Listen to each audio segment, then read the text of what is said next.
Salut les sportifs, bienvenue sur YesFit. Ça fait longtemps que j'avais pas fait de vidéo. Du coup, aujourd'hui, sujet très important. On va parler des 10 meilleurs exos, tout confondu en musculation. Donc, il y a un paquet d'exos qui est polyarticulaire parce que ça fait travailler beaucoup de parties du corps. Donc, aujourd'hui, on va commencer avec les 10 meilleurs exos en musculation. On dit, ça va vous surprendre, mais c'est le gainage. Le gainage, pourquoi le gainage? Parce que le gainage, c'est un exo très important qui va permettre de renforcer surtout le bas du dos et permettre quand on fait le squat, des fentes, du développé couché, on sous-estime vraiment le gainage, mais vraiment il est l'un des plus importants qui va permettre aux muscles stabilisateurs d'être toujours vraiment bien gainés. Donc quand on fait un mouvement de squat, on descend bas, il faut toujours vraiment être bien gainé grâce aux muscles stabilisateurs qui se renforcent grâce au gainage. Une façon d'améliorer son gainage, je vois souvent malheureusement trop peu de personnes qui pratiquent le gainage ou en fin de séance à la va-vite. Donc pour avoir un bon gainage, faut y aller, gainage planche avec un sac à dos. Ne pas hésiter, quand j'ai coaché, j'étais avec mes gars, on mettait, 5, 10, 20 kilogrammes de poids. Voilà, n'hésitez pas à mettre un sac à dos avec du poids et chargé quoi. Quand vous allez commencer à avoir un super gainage à 20 kilos, à 1 minute 30, vous allez avoir être vraiment bien tonique. Donc voilà pour le gainage, en 10e meilleur exo. En 9, le développé militaire à la barre ou aux haltères. Donc développé militaire à la barre ou aux haltères, petite préférence pour les haltères. Le développé militaire, pourquoi? Parce que ça il ne faut pas trop se casser les bonbons avec le développé Arnold, développé je sais pas quoi, développé grand-mère, développé, tonton, développé, militaire aux haltères ou plus connu sur le développé épaule. Pourquoi développé épaule aux haltères? Parce qu'il travaille vraiment bien les épaules et avec un angle naturel. Quand on soulève, on a vraiment bien un angle naturel, le dos bien dressé sur le banc. Heu, Très bon exercice pour avoir des épaules 3D et avoir ce fameux V. Et je le mettrai vraiment en fusion. Alors là, vous allez avoir des épaules, du tonnerre avec les élévations latérales. Développer épaules plus élévation latérale, vous aurez des magnifiques épaules. Avec une largeur d'épaule sur le développé, va travailler vraiment la largeur de l'épaule et avoir ce fameux V avec le dos. Beaucoup travaillent aussi le dos avec les épaules pour vraiment avoir ce fameux V et vraiment, il va être très important. Donc, développé militaire plus élévation latérale en superset à inclure dans toutes vos séances. En 8, le classique pompe, les pompes. Pourquoi les pompes?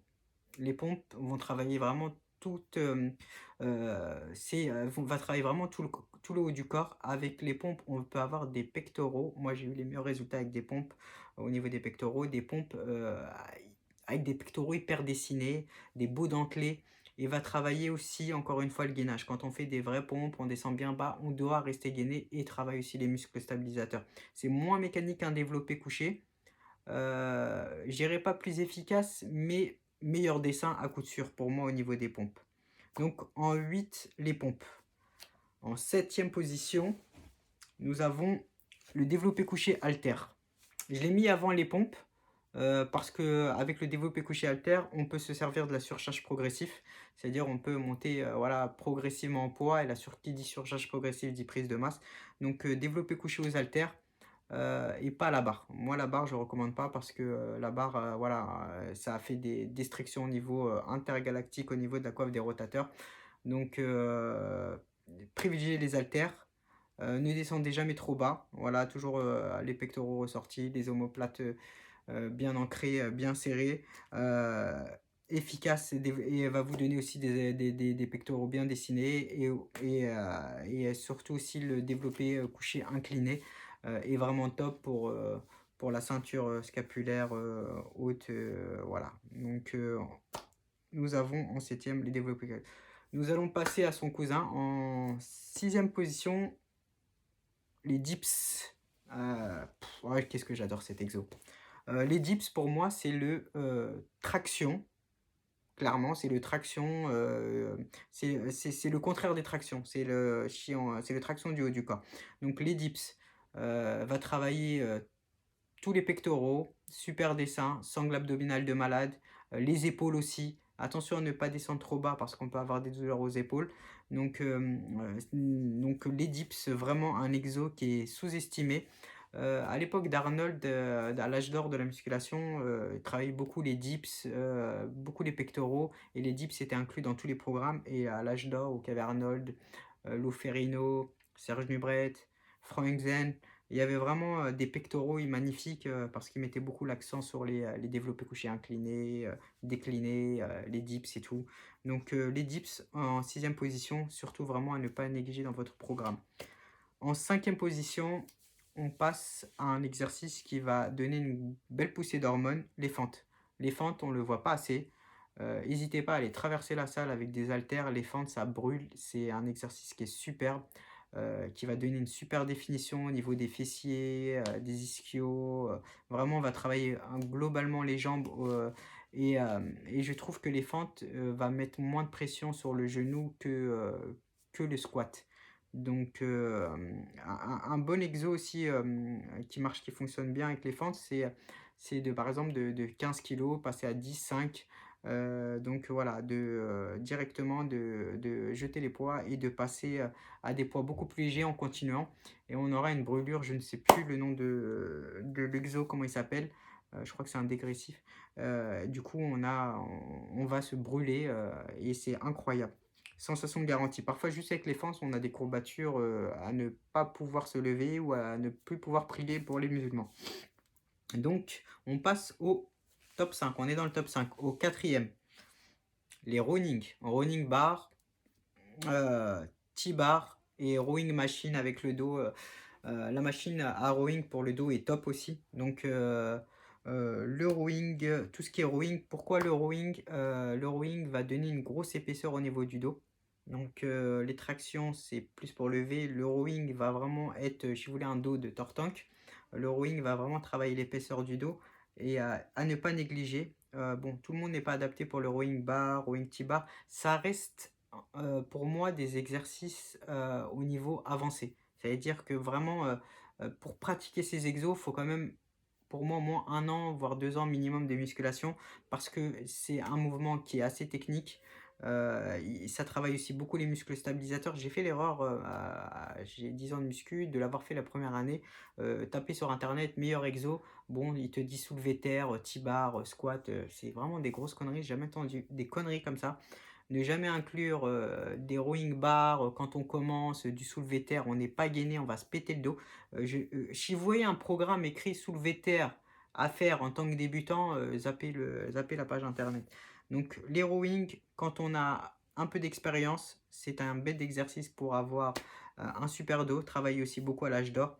Rowing bar, T-bar, ou le plus sécuritaire quand on est débutant, le rowing bar le rowing enfin la machine à rowing simplement pour le dos.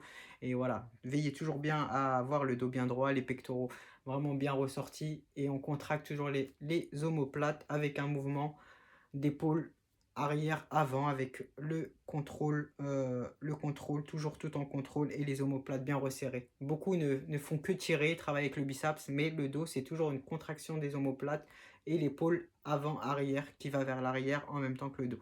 Donc voilà, ça fait un mouvement comme ça, et on tire et on contracte les omoplates. Donc voilà pour le rowing bas. On passe au top 3. On arrive dans le top 3. Les tractions, prise, pronation. Un exercice roi. Je vais même en voyage la semaine prochaine et je vais prendre la barre de traction Decathlon dans ma valise. Tellement les tractions sont phénoménales. Les tractions, prise large, pas trop large pour pas avoir mal à l'épaule, mais vraiment histoire d'avoir un bon V, et on monte bien, voilà, les pectoraux bien montés, le dos bien contracté. C'est très technique les tractions, beaucoup ne font que se tirer et c'est des demi-tractions. Voilà, la prise pronation est magnifique, travaille vraiment la largeur du dos et le fameux V. On veut tous le V, et va nous donner une super silhouette au niveau des abdos. Quand on travaille en V, on va voir, voilà, on va voir un dos qui est magnifique, avec une silhouette qui va faire une sorte de 3D, s'affiner, avec les élévations latérales. et les épaules, surtout les élévations latérales plus des tractions, vous avez le combo. Beaucoup d'amis à moi m'ont dit lors d'un présent de soirée, Lolo, tu as pris des bras, tu t'es élargi et tout au niveau des épaules. Le secret, c'est les élévations latérales et les tractions. Donc voilà pour les tractions. On a suffisamment parlé sur le net pour savoir que c'est un exercice roi et je valide fort. Et dans le 2 meilleurs exos, des exercices rois connus, efficaces, un petit peu dangereux, mais quand on les applique bien, ils ne sont pas dangereux et ils sont très efficaces, car hormonalement, on explose la testostérone. En deuxième position, nous avons le squat et la presse à cuisse. Je mets les deux ensemble car selon la le morphotype, la morpho-analogie, on n'est pas tous adaptés à l'un et à l'autre. Donc le squat, on descend bien bas, on reste gainé, les fesses ressorties. C'est un exercice qui est vraiment superbe. Hormonalement, le lendemain, 2-3 jours après, la libido elle explose. Quand vous avez vraiment bien fait les squats, vous verrez que la libido elle explose. Les squats très efficaces, travaillent aussi beaucoup les abdos, les fessiers. Un exercice complet, mais ne le faites pas si vous ne sentez pas à l'aise, si vous ne sentez une gêne. Moi, j'ai mis beaucoup de temps à bien savoir contrôler le mouvement. N'hésitez pas à mettre des petites haltères, voilà, pour rehausser de 2 kg ou des baskets spéciales à squat. Attention, ne chargez vraiment pas trop. Moi, je ne conseille pas de charger au squat pour préserver les genoux.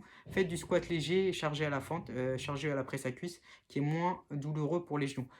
La musculation, les gars, les filles, c'est un marathon. C'est le long terme, c'est un marathon. Donc, il faut se préserver et éviter tout ce qui est exo qui va vraiment abîmer le genou et les épaules, les deux blessures rois, malheureusement. Donc, voilà pour le squat. Ça développe une grosse prise hormonale. L'ensemble des jambes va vraiment faire augmenter la croissance, le pic de testostérone. Et qui dit pic de testostérone dit prise de masse. Donc voilà. Et on passe en premier, le soulevé terre, deadlift en anglais. Donc le deadlift, pour moi le meilleur deadlift c'est dans la strap bar. La strap bar elle est super vraiment pour se muscler parce que n'est pas dangereux. On se baisse avec la strap bar, on est bien gainé, on n'a pas mal au dos. Je conseille vraiment la strap bar ou le soulevé terre sumo parce que soulevé terre sumo on n'a pas besoin de plier le dos. Donc les soulevés terre, mais vraiment les gars, les filles, quand vous pouvez le maîtriser. C'est un exercice magnifique. Je me suis mis il n'y a pas longtemps. Je l'ai fait par le passé, mais j'ai beaucoup de temps. J'ai mis presque 5 ou 7 années à savoir vraiment maîtriser le mouvement parce que j'ai gagné en souplesse. J'ai explosé directement. Mais nerveusement, le soulevé terre travaille énormément. C'est-à-dire que c'est vraiment fatigant, c'est vraiment très fatigant et on sent vraiment vite la fatigue. Donc le soulevé terre, le squat, ne pas le pratiquer à tout va. Une fois par semaine, un squat et un soulevé terre suffit largement. Parce qu'on peut vraiment être fatigué nerveusement. Mais la sensation est magnifique. La sensation d'un soulevé terre et quand on soulève la barre, la force, on a l'impression qu'on va se transformer en Super Saiyan 3 quoi. Et donc voilà. Donc voilà, et le soulevé terre va donner un super dos, j'ai oublié, un dos énorme, travailler les ischios, un exercice complet, les épaules, les avant-bras, regardez sur internet, travaille énormément de muscles. Donc voilà pour les 10 meilleurs exos. N'hésitez pas à laisser des commentaires. Pour vous, quels sont vos meilleurs exos? J'en ai peut-être oublié. Pour moi, c'est ceux-là. Donc voilà. À bientôt à bientôt sur ma chaîne. Salut et continuez sur le sport. N'abandonnez jamais les gars.